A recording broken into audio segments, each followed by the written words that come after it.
अस्सलाम वालेकुम friends, agriculture online के साथ मैं हूं फ़ारूक एजाज। आज की वीडियो में हम बात करेंगे गंदम के हवाले से ओवरऑल अपडेट्स पर, और इसके साथ ही साथ हुकूमत जो है वो गंदम के हवाले से जो उसकी पॉलिसियां हैं उनमें बुरी तरह से फंस चुकी है। वो पॉलिसियों में किस तरह से फंसी है वो तमाम तर डिटेल्स आप दोस्तों के साथ शेयर करेंगे। फ्रेंड्स, मैं आपको थोड़ा सा ये बताने से पहले कि हुकूमत किस तरह से फंसी हुई है उसमें थोड़ी सी डिटेल्स ये बताना चाहूँगा कि जब हुकूमत के पास जो स्टॉक्स उसके गोदामों में पड़े हुए थे किसान की फसल आने से पहले, तो वो तकरीबन स्टॉक्स थे पंजाब हुकूमत के पास 28 लाख मेट्रिक टन के। तो उन स्टॉक्स को रिलीज़ करने के हवाले से पंजाब हुकूमत ने एक पॉलिसी बनाई थी कि फ्लोर मिलों को और चक्कियों को किस रेट पर वो गंदम रिलीज़ की जाएगी। तो वो पॉलिसी निकाली हुकूमत ने कि 4700 रुपये पर 40 kg गंदम रिलीज़ की जाएगी। लेकिन मीन वाइल गंदम जो है वो इम्पोर्ट भी हुई पाकिस्तान में। आपने देखा कि 35 लाख टन जो गंदम है वो पाकिस्तान में इम्पोर्ट हुई, जिसकी मालियत तकरीबन $1 बिलियन जो है वो बनती है।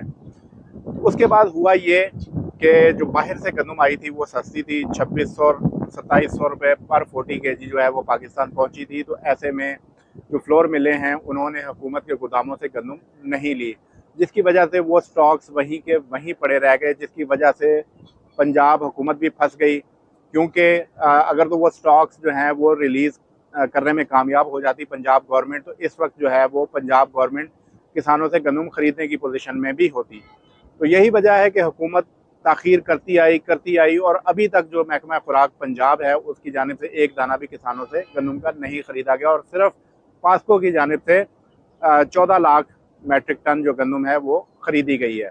उस पर भी आगे चल के थोड़ा सा बात करेंगे, लेकिन अभी हम चूँकि बात कर रहे हैं कि पंजाब हुकूमत इस वक्त जो फंस चुकी है उस पर बात कर रहे हैं। तो जो स्टॉक्स पड़े रह गए, अब गंदम नई आ चुकी है। पंजाब हुकूमत की जानिब से जो फ्लोर मिलों से कहा जा रहा है कि वो अपना कोटा जो है वो उठाएं, कि हुकूमत से जो गंदम है वो लें अपनी कोटे के मुताबिक। लेकिन फ्लोर मिलों ने जो है वो साफ इनकार कर दिया है पंजाब हुकूमत को। उन्होंने ये पंजाब हुकूमत से कह दिया है कि वो कोटा किसी भी सूरत नहीं उठाएंगे। उसकी एक बड़ी वजह यह है कि एक तो जो रेट है वो 4700 रुपये पर 40 kg जो कि अनाउंसमेंट की गई थी उस वक्त निगरान हुकूमत की जानिब से, उसके बाद से कोई भी नया नोटिफिकेशन जारी नहीं किया गया और ना ही गंदम के रेट में सरकारी रेट में कमी की गई है। तो फ्लोर मिलें ये कह रही हैं कि आप 4700 रुपये पर 40 kg में हमें गंदम बेचने की बात कर रहे हैं। आपने खुद जो है वो गंदम की कीमत 3900 रुपये पर 40 kg की आप खुद गंदम किसानों से ख़रीद नहीं रहे हैं। मार्केट में गंदम जो है वो 2800 से 3000 में मिल रही है, तो हम आपकी गंदम जो है वो 4700 रुपये पर 40 kg में क्यों ख़रीदें। तो हुकूमत इस वक्त बुरी तरह फंसी हुई है। हुकूमत के जो गोदामों में स्टॉक्स पड़े हुए हैं वो किसी भी सूरत निकलने की पोजीशन में नहीं आ रहे।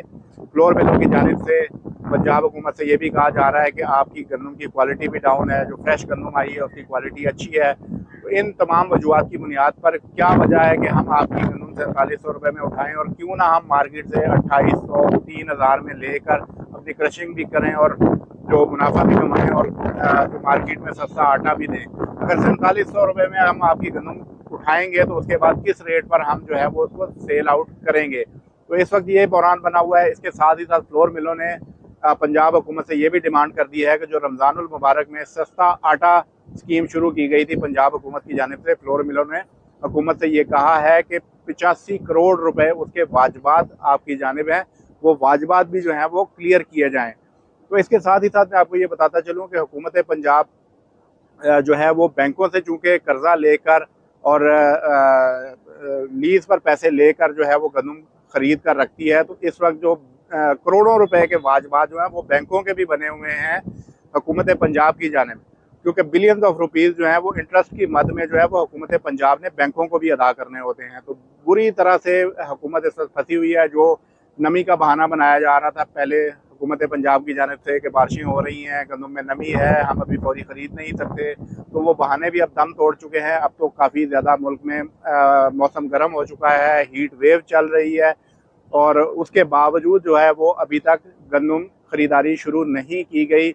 और सिर्फ अब ये बहाना है कि जो इंक्वायरी कमेटी बनाई गई थी उसकी रिपोर्ट आ जाए, जो जिम्मेदारान है उनका तयन हो जाए, उसके बाद हम गंदम खरीदेंगे। लेकिन मैं आपको ये बताता चलूँ कि ये भी सिर्फ एक बहाना है हुकूमत पंजाब का कि हुकूमत चाहती ही नहीं कि वो गंदम खरीदे, क्योंकि ऑलरेडी उसके पास जो है वो स्टॉक्स भी पड़े हुए हैं। और इसके साथ ही साथ आइंदा साल के लिए हुकूमत पंजाब एक पॉलिसी भी प्लान कर रही है।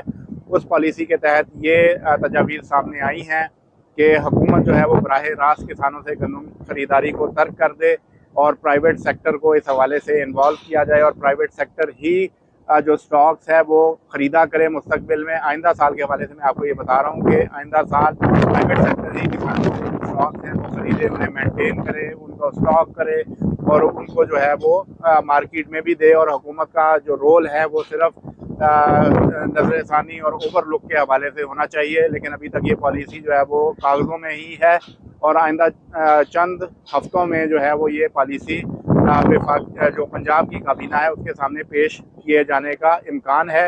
इसके साथ साथ अब बात कर लेते हैं थोड़ी सी जो इंक्वायरी चल रही थी उसके हवाले से। उस पर अभी तक कोई भी पेशरफ्त नहीं हुई। जो इवन हुकूमत की इत्तेहादी जमातें हैं उनकी जानिब से भी अब आवाज़ें उठना शुरू हो चुकी हैं और अब ये मुतालबात सामने आ रहे हैं और उन इत्तेहादियों की जानिब से भी ये कहा जा रहा है कि शायद को बहुत बड़ी शख्सियात जो हैं वो इस वीट स्कैंडल में मुलविस हैं कि जिसकी वजह से अभी तक 2 इंक्वायरियाँ हो चुकी हैं लेकिन किसी भी शख्स का नाम सामने नहीं आ पा रहा है। पहली इंक्वायरी जैसा कि आप जानते हैं और हमने आपके साथ शेयर भी किया था कि SECP के चेयरमैन की सरबराही में बनाई गई थी कमेटी। उसके बाद दूसरी कमेटी जो है वो सेक्रेटरी काबीना की सरबराही में बनाई गई और उस कमेटी को स्पेसिफिकली ये टास्क दिया गया था कि उसे आइडेंटिफाई करना है कि किसकी गफलत की वजह से ये गंदम का बहरान पैदा हुआ है, कैसे गंदम इम्पोर्ट हुई है। लेकिन उसके बाद हमने ये देखा कि नवाज शरीफ ने जो है वो शहबाज शरीफ को लाहौर भी बुलाया इस हवाले से, लेकिन उसके बावजूद एक जो है वो अजीब सी खामोशी है हर तरफ कि कोई भी गंदम हुकूमती अहदेदार जो है वो गंदम बहरान पैदा करने के हवाले से जो इंक्वायरी कमेटी है उस पर कोई भी बात करने को इस वक्त तैयार नहीं है। अब देखते हैं कि ये खामोशी कितने दिन जो है वो बरकरार रहती है और कब ये खामोशी टूटती है। लेकिन इसके साथ ही साथ आपको ये बताता चलूँ कि कुछ लोगों ने नैब को भी खतूत लिखने शुरू कर दिए हैं। इस्लामाबाद में भी एक लॉयर हैं, उन्होंने एक ख़त जो है वो भिजवाया है नैब को कि इंक्वायरी की जाए जो गंदम का बहरान खड़ा हुआ है कि बिलियंस ऑफ डॉलर्स का जो पाकिस्तान का नुकसान हुआ है। क्योंकि जो है वो आज खुद भी नैब इंक्वायरी शुरू कर सकता है अगर एक स्पेसिफिक अमाउंट से बड़ी जो बेज़ाब्तगी है वो किसी भी मामले में हुई हो। तो बिलियंस ऑफ डॉलर्स का मामला है गंदम के हवाले से, तो इसलिए ये लिखा गया है नैब को कि वो खुद भी इन्वेस्टिगेट करे। लेकिन आप सब जानते हैं कि नैब भी किसके अंडर है। तो मुझे तो पर्सनली जो है वो मुश्किल ही लगता है कि नैब भी इस मामले में हाथ डाले कि जब तक कोई गरीब आदमी होता है इसमें तो फ़ौरन जो है वो मशीनरी हरकत में आ जाती है, फौरी तौर पर नाम भी सामने आ जाता है कि किसने ये किया है। लेकिन आप जानते हैं कि इस तरह के इक़दाम जो है वो कोई आम आदमी नहीं कर सकता। तो यकीनन इतने लोग जो हैं वो इन्वॉल्व हैं जिसकी वजह से अभी तक कोई चीज़ें क्रिस्टल क्लियर तरीके से सामने नहीं आ रही हैं। जो इम्पोर्टेड गंदम भी आई उसमें भी ये शिकायत सामने आई कि उसमें भी कीड़े हैं। उस हवाले से वज़ारत नेशनल फूड सिक्योरिटी की जानिब से एक कमेटी बनाई गई, लेकिन उस कमेटी का भी कोई नतीजा सामने नहीं आया। सिर्फ जो गंदम की ख़रीदारी हुई पास्को की जानिब से उसमें भी पास्को के MD को मुअत्तल कर दिया गया। इसके साथ ही साथ जो GM प्रोक्योरमेंट है उनको मुअत्तल किया गया। सेक्रेटरी नेशनल फूड सिक्योरिटी को इस वक्त हटाया जा सका है। अब तक सिर्फ ये 3 कुर्बानियाँ जो हैं वो सामने आई हैं गंदम के हवाले से। लेकिन जो असल जिम्मेदारान हैं जिन्होंने गंदम इम्पोर्ट की, जिन्होंने पैसा बनाया, लेकिन उनके हवाले से कोई चीज़ सामने नहीं आ रही।